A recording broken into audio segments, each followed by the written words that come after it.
Praise the Lord. Hallelujah. സ്തോത്രം സ്തോത്രം സ്തോത്രം സ്തോത്രം സ്തോത്രം. കർത്താവിൻ്റെ അതിപരിശുദ്ധമായ തിരുനാമം ഈ അനുഗ്രഹിക്കപ്പെട്ട പ്രഭാതത്തിൽ വാഴ്ത്തപ്പെടുമാറാകട്ടെ. പ്രിയപ്പെട്ട ദൈവമക്കളെ, നമുക്ക് ഒരുമിച്ച് 2026 മാർച്ച് മാസം 7-ാം തീയതി ശനിയാഴ്ച പ്രഭാതത്തിൽ കർത്താവിനെ ആരാധിക്കുവാനും സ്തുതിക്കുവാനും നമ്മുടെ സ്വർഗീയ പിതാവ് നമുക്ക് ഒരുക്കി തന്നിരിക്കുന്ന നല്ല സമയത്തിനായിട്ട് കർത്താവിന് സ്തോത്രം ചെയ്യാം. കരങ്ങളെ ഉയർത്തിയൊന്ന് സ്തോത്രം പറഞ്ഞാട്ടെ. സ്തോത്രം സ്തോത്രം സ്തോത്രം സ്തോത്രം സ്തോത്രം. കഴിഞ്ഞ പകൽക്കാലം മുഴുവൻ കർത്താവ് നമ്മളെ കാത്തു പരിപാലിച്ചില്ലേ. ആമേൻ. കരം ഉയർത്തി കർത്താവിനോട് നന്ദി പറഞ്ഞു. നന്ദിയോടെ സ്തോത്രം, നന്ദിയോടെ സ്തോത്രം, നന്ദിയോടെ സ്തോത്രം സ്തോത്രം സ്തോത്രം. രാത്രികാലം നല്ല ഉറക്കം തന്ന് കർത്താവ് അനുഗ്രഹിച്ചില്ലേ. നന്ദിയോടെ സ്തോത്രം സ്തോത്രം സ്തോത്രം സ്തോത്രം സ്തോത്രം. ആരോഗ്യത്തോടെ സൗഖ്യത്തോടെ ഈ പ്രഭാതത്തിൽ നമ്മളെ എഴുന്നേൽപ്പിച്ചില്ലേ. അതിനായിട്ട് കർത്താവിനൊന്ന് സ്തോത്രം പറഞ്ഞു.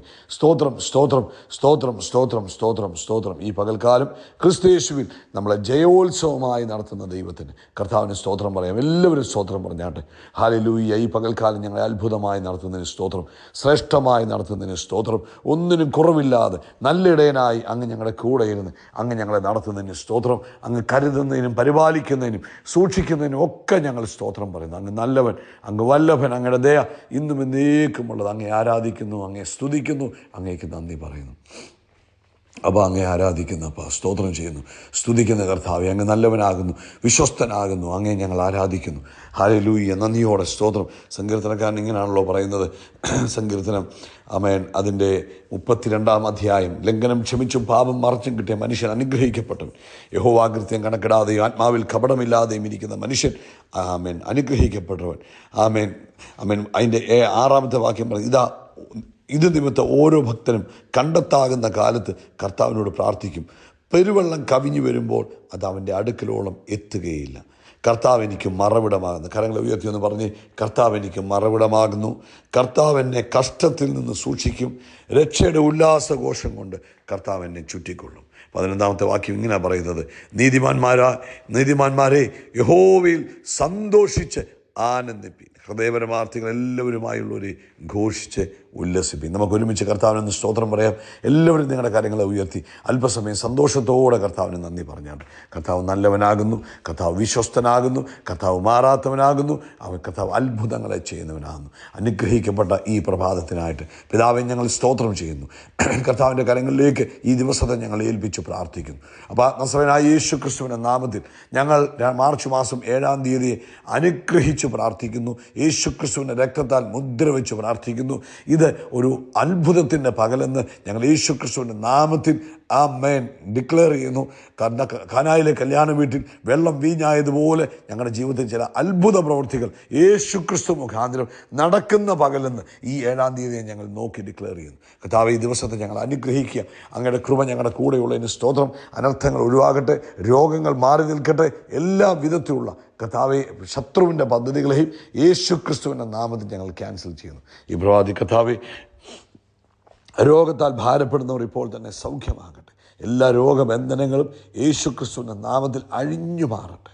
ആമേൻ ആമേൻ. രോഗശക്തികൾ വിട്ടുപോകട്ടെ, രോഗശക്തികൾ വിട്ടുപോകട്ടെ, രോഗശക്തികൾ വിട്ടുപോകട്ടെ.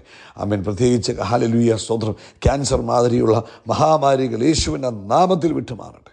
ഹല്ലേലൂയ. ദൈവിക പ്രവൃത്തി തൻ്റെ ശരീരങ്ങളിൽ വെളിപ്പെടട്ടെ. പൂർണ്ണ സ്വസ്ഥതയുണ്ടാകട്ടെ. എല്ലാ സ്കിൻ ഡിസീസുകളും യേശുവിൻ്റെ നാമത്തിൽ സൗഖ്യമാകട്ടെ.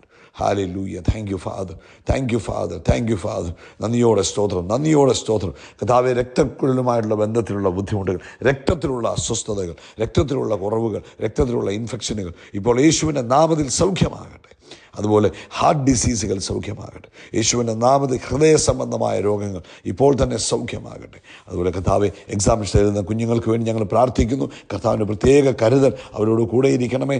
ദൈവിക പ്രവൃത്തി തൻ്റെ കുഞ്ഞുങ്ങളുടെ മേൽ വെളിപ്പെടുവാൻ ഞങ്ങൾ പ്രാർത്ഥിക്കുന്നു. അതുപോലെ സാമ്പത്തികമായ ആവശ്യങ്ങളാൽ ആടിയുലഞ്ഞു നിൽക്കുന്ന പ്രിയപ്പെട്ടവരുണ്ടല്ലോ, കർത്താവെ, അങ്ങയുടെ അത്ഭുത പ്രവൃത്തി തൻ്റെ കുഞ്ഞുങ്ങളുടെ ജീവിതത്തിൽ വെളിപ്പെടുവാൻ ഞങ്ങൾ യേശു ക്രിസ്തുവിൻ നാമത്തിൽ പ്രാർത്ഥിക്കുക.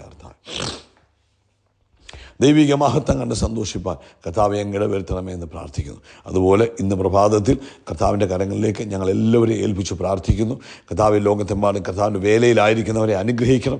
സാധാരണമായ ദൈവിക ഇടപെടലുകളും പ്രവൃത്തികളും കാണുവാൻ കർത്താവ് സഹായിക്കുന്നതിന് സ്തോത്രം ചെയ്യുന്നു. പ്രാർത്ഥന കേട്ട ദൈവത്തിന് സ്തോത്രം. സകല മഹത്വം പുകഴ്ച അപ്പയ്ക്ക് യേശു ക്രിസ്തുവിൻ്റെ നാമത്തിൽ തന്നെ. ആമേൻ ആമേൻ ആമേൻ. കർത്താവ് നിങ്ങളെല്ലാവരെയും ധാരാളമായിട്ട് അനുഗ്രഹിക്കട്ടെ. ദൈവിക കൃപയും സമാധാനവും നിങ്ങളുടെ ജീവിതത്തിൽ ഓവർഫ്ലോ ചെയ്യുമാറാകട്ടെ. പരിശുദ്ധാത്മാവിൻ്റെ നിറവിൽ ഈ പകൽക്കാലം മുന്നേറുവാൻ കർത്താവ് നിങ്ങൾക്ക് എല്ലാവർക്കും കൃപ നൽകുമാറാകട്ടെ. പ്രത്യേകിച്ച് ഇന്ന് പ്രഭാതത്തിൽ ദൈവത്തിൻ്റെ ആത്മാവ് നമുക്ക് തന്നിരിക്കുന്ന വചനം നമുക്ക് ഒരുമിച്ച് വായിക്കാം. മത്തായിയുടെ സുവിശേഷം അതിൻ്റെ 7-ാം അധ്യായം അതിൻ്റെ 24-ാമത്തെ വാക്യം നമുക്ക് വായിക്കാം. അവിടെ ഇങ്ങനെ പറയുന്നത്, ആകയാൽ എൻ്റെ ഈ വചനങ്ങളെ കേട്ട് ചെയ്യുന്നവൻ ഒക്കെയും പാറമേൽ വീട് പണിത ബുദ്ധിയുള്ള മനുഷ്യനോട് തുല്യനാകുന്നു. അപ്പോൾ കർത്താവിൻ്റെ വചനങ്ങളെ കേട്ട് ചെയ്യുന്നവനൊക്കെയും പാറമേൽ വീട് പണിത ബുദ്ധിയുള്ള മനുഷ്യനോട് തുല്യനാകുന്നു. എന്നിട്ട് അതിനൊരു ഉദാഹരണമായിട്ട് വീണ്ടും പറയുക, വൻമഴ ചൊരിഞ്ഞു, നദികൾ പൊങ്ങി, കാറ്റടിച്ചു, ആ വീട്ടിന്മേൽ അരച്ചു, അത് പാറമേൽ അടിസ്ഥാനമുള്ളതാകിയാൽ വീണില്ല. എന്നാൽ എൻ്റെ വചനങ്ങളെ കേട്ട് ചെയ്യാത്തവനൊക്കെയും മണലിന്മേൽ വീട് പണിത മനുഷ്യനോട് തുല്യനാകുന്നു. ഈ പ്രശ്നം തന്നെ അവിടെയും ഉണ്ടായി. വൻമഴ ചൊരിഞ്ഞു, നദികൾ പൊങ്ങി, കാറ്റടിച്ചു, ആ വീട്ടിന്മേൽ അലച്ചു, അത് വീണു, അതിൻ്റെ വീഴ്ച വലിയതായിരുന്നു. അപ്പം ഈ ദൈവവചനത്തെ ഭയങ്കര വാല്യുബിളായിട്ടാണ് ഇവിടെ നമുക്ക് കാണുവാൻ കഴിയുന്നത്. ദൈവമക്കളുടെ ജീവിതത്തിൽ ദൈവത്തിൻ്റെ വചനമാണ് നമ്മുടെ ഓപ്പറേഷൻ മാനുവൽ എന്ന് പറയുന്നത്. നമ്മൾ ഈ ലോകത്തിലെ ആടി ഒലഞ്ഞു നിൽക്കുന്ന സാഹചര്യങ്ങളിൽ ആടി ഒലഞ്ഞ് ജീവിക്കുവാനല്ല കർത്താവ് നമ്മളെ വിളിച്ചത്. അതിൻ്റെ നടുവിൽ ഉറപ്പോടെ, ധൈര്യത്തോടെ, ജയകരമായി ജീവിക്കുവാനാണ് കർത്താവ് വിളിച്ചത്. ഈ ഭൂമിയിൽ ഒരു ദൈവ പൈതൽ എങ്ങനെ ജീവിക്കണമെന്നുള്ളതിൻ്റെ മാതൃക കാണിച്ചത് യേശുവായിരുന്നു. യേശു ഈ ഭൂമിയിൽ ജീവിക്കുമ്പോൾ യേശു കാണിച്ചു തന്നു എങ്ങനെ ആയിരിക്കണം ഒരു ദൈവത്തിൻ്റെ പൈതൽ ജീവിക്കേണ്ടത്. ആമേൻ. തൻ്റെ ജീവിതത്തിൻ്റെ മുമ്പിലും പലതരത്തിലുള്ള പ്രതിസന്ധികളും തന്നെ കുലുക്കിക്കളയുന്നതായ പല വിഷയങ്ങളും വന്നു. പക്ഷേ അവിടെയൊക്കെ യേശു എന്ത് ചെയ്തു? യേശു എങ്ങും കലങ്ങിപ്പോയതായിട്ട് നമ്മൾ കാണുന്നില്ല, കുലുങ്ങിപ്പോയതായിട്ട് കാണുന്നില്ല. യേശു അവിടെ എല്ലാം വ്യത്യസ്തനായിട്ട് നിൽക്കുന്നതായിട്ട് നമുക്ക് കാണാൻ കഴിയും. ഇന്ന് പ്രഭാതത്തിലും കർത്താവിൻ്റെ ആത്മാവ് നമ്മളെക്കുറിച്ച് നമ്മളും ഈ ഭൂമിയിൽ ജീവിക്കുമ്പോൾ വ്യത്യസ്തരായി ജീവിക്കണം. എങ്ങനെ വ്യത്യസ്തരായി ജീവിക്കാൻ കഴിയും? ദൈവവചനത്തെ പ്രമാണിച്ച് ജീവിക്കുമ്പോൾ, ദൈവവചനപ്രകാരം ജീവിതത്തെ ക്രമീകരിക്കുമ്പോൾ, ദൈവവചനത്തിന് അനുസൃതമായിട്ട് ജീവിക്കുമ്പോൾ നമ്മുടെ ജീവിതത്തെ നമുക്ക് ക്രമീകരിക്കാം. ഇപ്പോൾ നമ്മളൊരു ഉദാഹരണം പറഞ്ഞാൽ, നമ്മളൊരു വാഹനം മേടിക്കുമ്പോൾ ആ വാഹനത്തിൻ്റെ കൂടെ അതിൻ്റെ ഓപ്പറേഷൻ മാനുവൽ എന്ന് പറഞ്ഞൊരു പുസ്തകം നമുക്ക് തരും. അപ്പോൾ നമ്മൾ എന്ത് ചെയ്യും? അത് വായിച്ചു നോക്കും.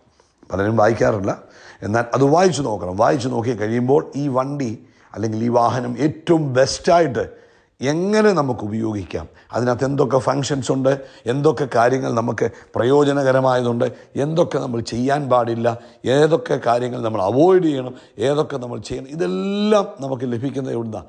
ആ വാഹനത്തിന് ലഭിക്കുന്ന ഓപ്പറേഷൻ മാനുവലിൽ നിന്ന്.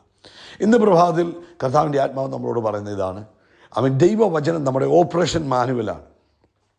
അപ്പോൾ ഓപ്പറേഷൻ മാനുവൽ നമുക്ക് കൈ തന്നു. അപ്പോൾ ആ മാനുവൽ പ്രകാരം നമ്മൾ ജീവിതത്തെ ക്രമീകരിക്കുന്നതനുസരിച്ച് നമ്മുടെ ജീവിതം മാറിക്കൊണ്ടിരിക്കും.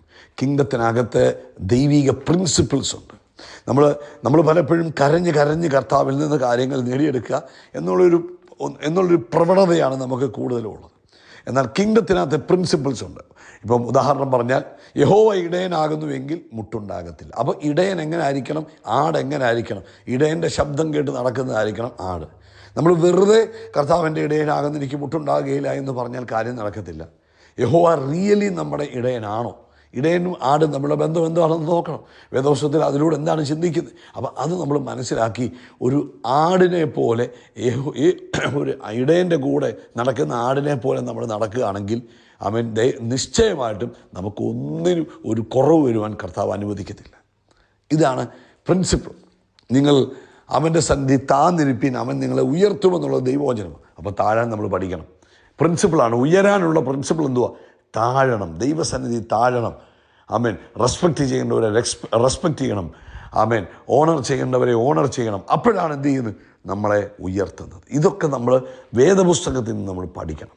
പഠിച്ചിട്ട് അത് മനസ്സിലാക്കി ജീവിതത്തെ ദൈവവചനപ്രകാരം, നമ്മുടെ ഭവനമാണെങ്കിലും ജോലി സ്ഥലമാണെങ്കിലും കുഞ്ഞുങ്ങളുടെ വിദ്യാഭ്യാസം എല്ലാം കിങ്ഡം പ്രിൻസിപ്പിൾസിനകത്തൂടെ ബിൽഡ് ചെയ്ത് കൊണ്ടിരിക്കുകയാണെങ്കിൽ ഒരിക്കലും ഇടിഞ്ഞു പോകാൻ ദൈവം അനുവദിക്കത്തില്ല. ജ്ഞാനത്താൽ വീട് പണിയണം. അപ്പോൾ എന്താ ജ്ഞാനം? ദൈവവചനത്താൽ ആ ഭവനം പണിയപ്പെടുന്നു എങ്കിൽ ഒരിക്കലും ഇടിഞ്ഞു പോവുകയില്ല. അതുകൊണ്ട് ഇന്ന് പ്രഭാതത്തിൽ പരിശുദ്ധാത്മാവ് നമ്മളെ ഓർപ്പിക്കുന്നു, ദൈവിക ജ്ഞാനം ഉപയോഗിക്കുക. ആ ജ്ഞാനത്താൽ പണിയപ്പെടുക. എങ്കിലും ഒരിക്കലും ഇടിഞ്ഞു പോകാതെ സുരക്ഷിതമായി മുന്നേറുവാൻ കഴിയും. അപ്പം നമ്മൾ വായിച്ച ഭാഗത്ത് പറഞ്ഞു, കാറ്റും മഴയും എല്ലാം രണ്ട് വീടിന് നേരെ ആഞ്ഞടിച്ചു. പക്ഷേ പാറമേൽ പണിത വീട് ആടി ഉലഞ്ഞ് തകർന്നു വീഴുവാൻ ഇടയായില്ല. കാരണം എന്താണ് പാറമേൽ വീടുന്ന പ്രത്യേകത? ദൈവവചനപ്രകാരമാണ് പണിയപ്പെട്ടത്. അതുകൊണ്ട് ഇന്ന് പ്രഭാതത്തിൽ നിങ്ങൾ ദൈവവചനപ്രകാരം പണിയപ്പെടണം. നിങ്ങളുടെ കുഞ്ഞുങ്ങളെ ദൈവവചനപ്രകാരം പണിയണം. നിങ്ങളുടെ ഭവനത്തെ ദൈവവചനപ്രകാരം പണിയണം. അതായത് ദൈവിക ജ്ഞാനത്തിൽ പണിയണം. അങ്ങനെ വരുമ്പോൾ ഈ ലോകത്തിൽ എന്തൊക്കെ പ്രതിസന്ധികൾ വന്നാലും അതിന് നടുവിൽ കുലുങ്ങാതെ നിൽക്കുവാൻ ദൈവമക്കൾക്ക് കഴിയും. കർത്താവ് നിങ്ങളെ ഈ വചനത്താൽ അനുഗ്രഹിക്കട്ടെ. പ്രത്യേകിച്ച് ഈ ദിവസങ്ങളിൽ വചനത്തിന് പ്രാധാന്യം കൊടുക്കുക, വചനപ്രകാരം ജീവിതത്തെ ക്രമീകരിക്കുക, വചനത്തെ ധ്യാനിക്കുക, കിങ്ഡം പ്രിൻസിപ്പിൾസിനെ മനസ്സിലാക്കി ജീവിതത്തെ ക്രമീകരിക്കുക. കർത്താവ് ധാരാളമായിട്ട് അനുഗ്രഹിക്കട്ടെ. യേശു ക്രിസ്തുവിൻ്റെ നാമത്തിൽ അവൻ നമ്മുടെ തലയെ എണ്ണ കൊണ്ട് അഭിഷേകം ചെയ്യും. നമ്മുടെ പാനപാത്രം നിറഞ്ഞു കവിയും. നന്മയും കരുണയും നമ്മുടെ ആയുഷ്കാലമൊക്കെയും നമ്മളെ പിന്തുടരും. ആമേൻ. നമ്മൾ ആകാശത്തിലെ നക്ഷത്രങ്ങൾ പോലെ, കടൽക്കരയിലെ മണൽത്തരി പോലെ അത്യന്തം വർദ്ധിച്ച് പെരുകും. We are blessed. We are really blessed. We are permanently blessed and highly favoured. God bless you. God bless you. God bless U.